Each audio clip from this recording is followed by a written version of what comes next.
Hi, this is Cassandra London. I want you to face the person that's sitting right next to you. Then picture a job or career that you want in the future or one that you have right now. Now imagine that person that's looking at you saying, I don't give a damn about what you do, I don't respect your job, and you're not getting paid.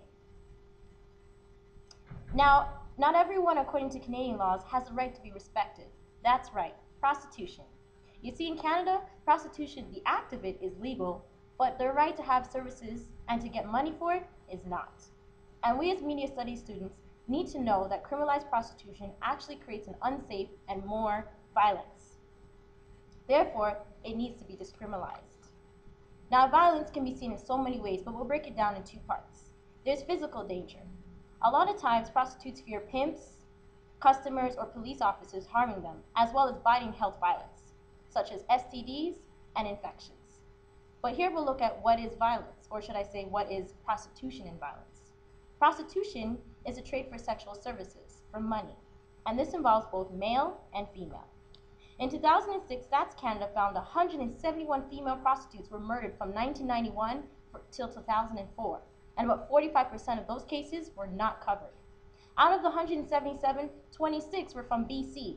According to the Canadian Committee of Justice of Human Rights, 70 to 80% of women actually get into this trade, and of ages 14 to 18 start prostituting. Now that is a very young age. And I could totally understand why the government would get involved to obviously stop anyone underage or forced into this field. But why in the world are they involved when it's two consenting adults? See, the government argues since 1980, street prostitution is about all includes drug addicts. At least 55 to 90% of these victims come from childhood abusive homes. They're seen as being trapped in a lifestyle, whether they're using drugs, whether they're on the streets homeless, or they have STDs or any type of health problems. But this is not always the case. See, the law is confusing. As I mentioned earlier, the act of prostitution is legal, but according to Section 210 of the Criminal Code, it is not legal to have a bawdy house or to even talk about prostitution in terms of sexual services. And so, anyone that participates in this can be in jail for up to 2 years. That's right. And Section 213 also says anyone soliciting in a public place can also be sent to jail. And since Bill C-49 has been passed, about 600 sex workers were murdered or reported missing in Canada. And this is all because of the criminal code. You see, because prostitutes, they have to do their business underground, and this is what makes it quite dangerous. So why do you think they join the sex trade? Some do it for convenience, love of sex, and of course they need to support their families. But let's be real here. There's always been a high demand for sex, whether it's movies, porn, strip clubs. So why are prostitutes any different? What if one were to say, prostitution is bad because they receive money for sex?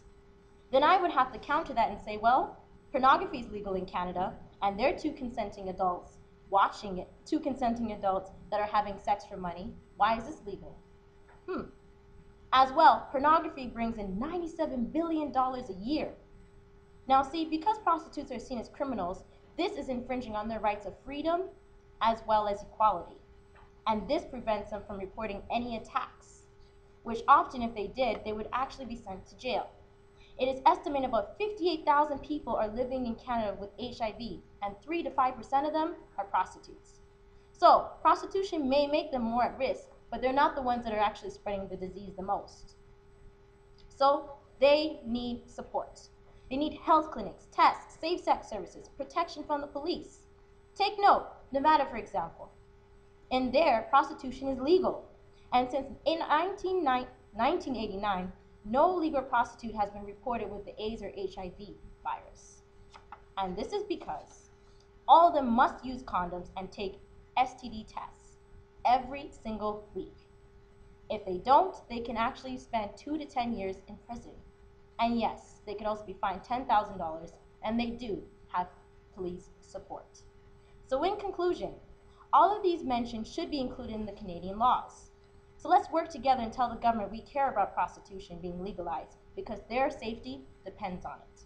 I'm Cassandra London. Thank you.